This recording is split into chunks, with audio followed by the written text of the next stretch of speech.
Oh, Dr. Abraham, you remember our last week's discussion on the plum pudding model? Yes, a fine discussion it was, and we concluded that that the plum pudding model paved the way for Rutherford's quantum mechanics model. Indeed it did. Indeed it did. On today's episode of Intellectual Dabblings, we will be discussing physics. Yes. More specifically, the topics of Dr. Holst. Yes, we have quite a bit lined up for today. First of all, we'll be discussing energy and the conservation of, naturally. Yes. Next we have circular motion and Newton's first law, and how they do apply to each other. Mm-hmm. Next we have frequency, points of reference, and one of my personal favorites, light. Light. Fascinating topic, Yes. fascinating. Well, we have limited time. This is a public broadcast, and we have many topics to get through, so we best start. Let's get busy then. Let us get busy then. First, energy, the conservation of. Hello. Today we will be looking at energy. Now energy comes in many forms. Today we will be looking at the close relationship between KE, kinetic energy, and GPE, gravitational potential energy.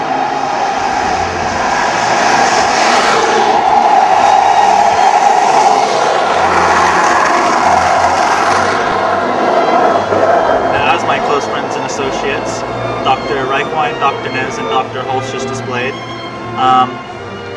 GPE, height, and its potential energy can be converted to KE, otherwise known as kinetic energy or speed. Hello.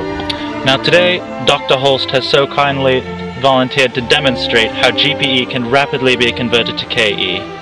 Now, as he rushes by, we'll be able to measure his speed, and from the speed we can algebraically estimate the height of the hill using conservation of energy principles.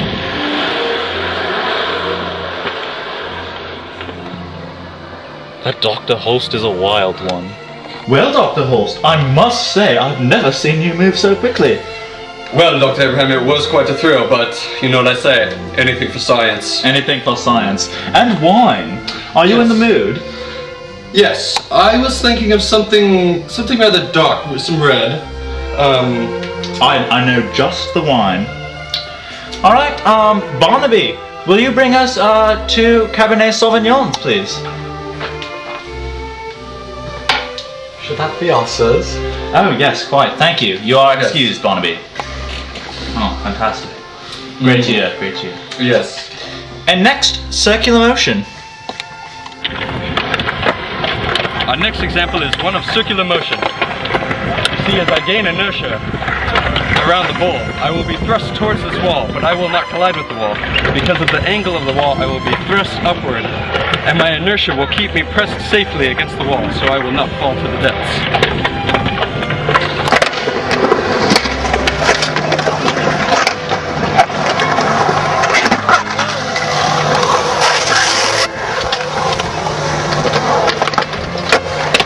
Well, Dr. Holst, I never knew you were such an athlete. Well, Dr. Abraham, you have to remember I was the rowing captain at Cambridge. I'm an Oxford man myself. We frequently don't see eye to eye. Yes. Which brings us to our next topic, frequency, and how it applies to moving objects. Well, my friends, now we find my brave associate, Dr. Holst, inducing himself into oscillatory motion. Now, what does this mean? Now, you see, much like a swing, everything has its natural frequency, which can be optimized. By pumping at the correct frequency in this skate ramp, he will be able to maximize his speed and even increase it. Hey, let's try it on our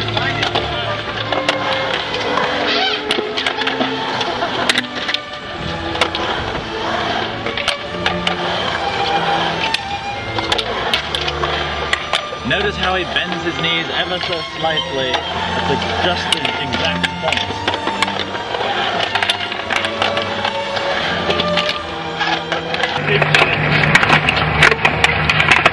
This week, our intellectual studies have brought us here, to the Skate Laboratory of Sunnyvale. Today we'll be exploring many different physics concepts.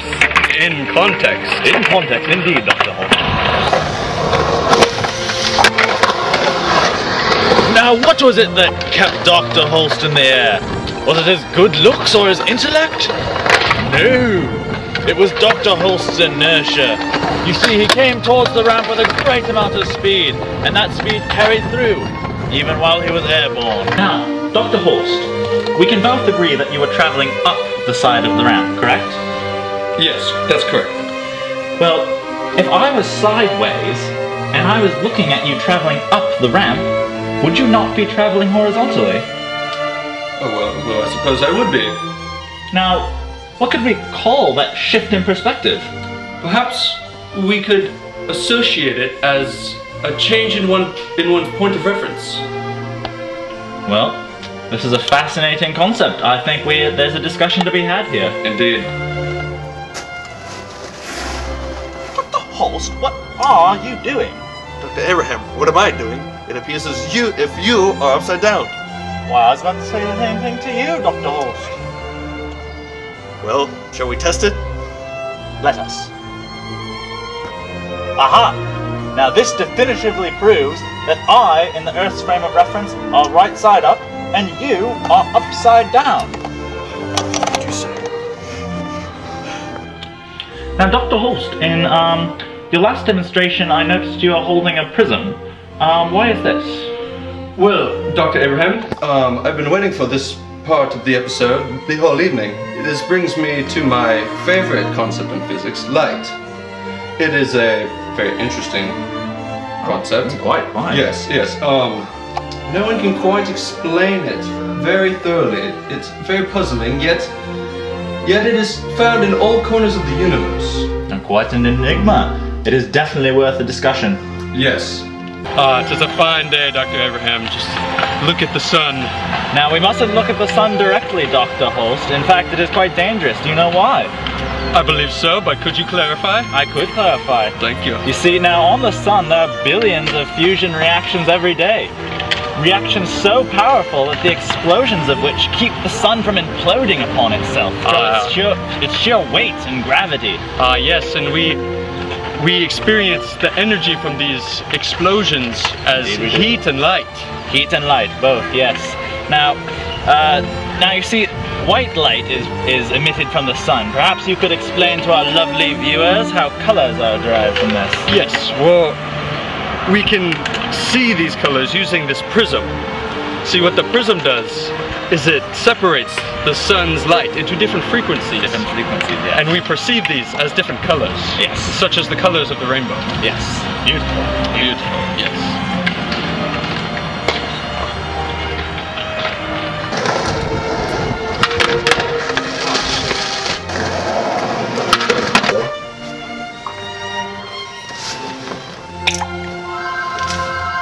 Excuse me. I do say there's only one way to truly enjoy a nice glass of Cabernet. I agree, only the bourgeois truly swallow their wine. Something I will never quite understand. You know, I think it's puzzling, Dr. Holst. We being intellectuals, we should be able to just understand the workings of the lower classes. Yes, we are intellectuals, and normally you would think that something like that would come quite naturally to those of our status, but this has been a subject that has been puzzling me for many years. It's quite an enigma, quite an enigma. Well, it seems as if we are out of time. Oh dear. Oh well. Well, tonight we've had some great discussions of physics. Yes. I learned a lot. What about you, Dr. Holst? I as well. And we truly hope that you, the viewers, have learned a lot yourselves. I am Dr. Abraham. I am Dr. Holst. And this is Intellectual Dabblings, and we hope you join us next week while we discuss the evolution of political climate over the 15th and 16th centuries. Quite an interesting subject. Fascinating, fascinating. Yes. Alright, thank you and good evening. Good evening.